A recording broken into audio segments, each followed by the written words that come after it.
Brigade Al-Qassam, sayap militer Hamas, merilis daftar 5 komandan Israel yang tewas di jalur Gaza, Palestina. Kebanyakan mereka yang tewas berasal dari Brigade Lapis Baja Jalur Besi 401 Israel.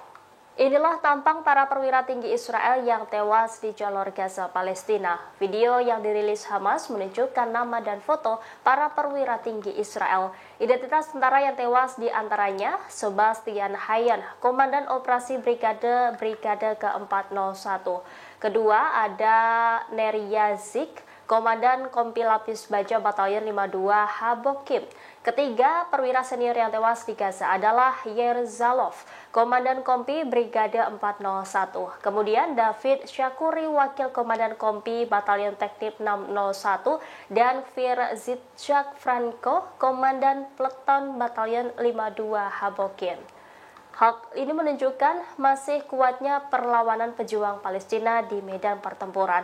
Sebaliknya, keberhasilan ini menimbulkan pertanyaan mengenai klaim Israel bahwa mereka telah memusnahkan sebagian besar kemampuan militer dan intelijen Hamas. Diketahui Brigade 401 Israel ini beroperasi di Rafah, Gaza Selatan.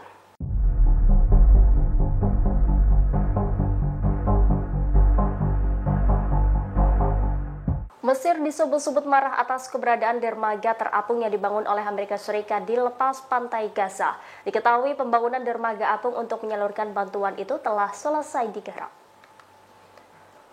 Middle East Monitor mengutip sebuah saluran Israel mengatakan warga Mesir merasa terancam dengan adanya dermaga tersebut. Mesir mengendus maksud lain di balik dermaga apung Gaza. Mereka khawatir dermaga tidak hanya untuk membantu pengiriman bantuan kemanusiaan di Gaza, melainkan juga pasukan.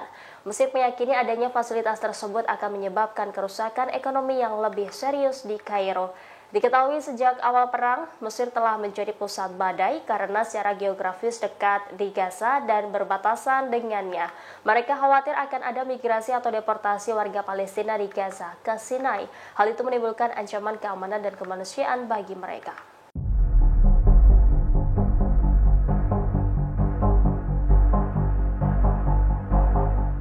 Ungkapan All Eyes on Rafah atau semua mata tertuju kepada Rafah membanjiri sejumlah platform media sosial sejak Selasa 28 Mei kemarin. Slogan tersebut digunakan sebagai bentuk dukungan publik kepada warga di Rafah, Palestina yang kini tengah digempur militer Israel.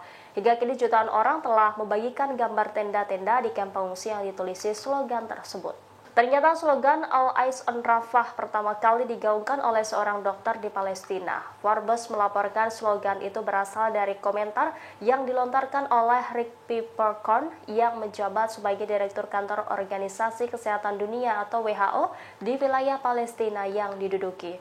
Perkataan itu adalah permintaan kepada orang-orang agar selalu melihat apa yang terjadi di kota Rafah, Palestina. Berbagai organisasi seperti Save the Children, Oxfam, Americans for Justice is Palestine Action, Jewish Voice for Peace, dan Palestina Solidarity Campaign kemudian menyebarkan slogan itu. Slogan itu turut digunakan saat aksi unjuk rasa di Paris, London, Belanda, kota New York, Los Angeles, dan lainnya. Diketahui Dr. Rick Peppercorn menjabat sebagai perwakilan WHO di tepi barat dan Gaza sejak tahun 2021. Dikutip dari laman WHO, Peppercorn punya pengalaman panjang selama 30 tahun dalam bidang kesehatan masyarakat di Afrika, Asia, dan Eropa. Pada tahun 2013 hingga 2021, pria berkebangsaan Belanda itu menjadi perwakilan WHO untuk Afghanistan. Sebelum bergabung dengan WHO, Peppercorn menjadi pejabat Kementerian Luar Negeri Belanda. Dia mengurusi program kesehatan dan penanganan HIV/AIDS di Tanzania dari tahun 2005 hingga 2013. Adapun pada tahun 1996 hingga 2022, dia menjadi pakar kesehatan dan HIV/AIDS untuk Kemenlu Belanda di Zambia dan Malawi. Sebelum itu, yakni di tahun 1986 hingga 1996, Peppercorn memegang sejumlah jabatan di PBB dan pemerintahan serta dokter di rumah sakit universitas di Belanda. Dia punya ketertarikan pada bidang sistem kesehatan dan bantuan kemanusiaan. Download Tribun X sekarang, menghadirkan lokal menjadi Indonesia.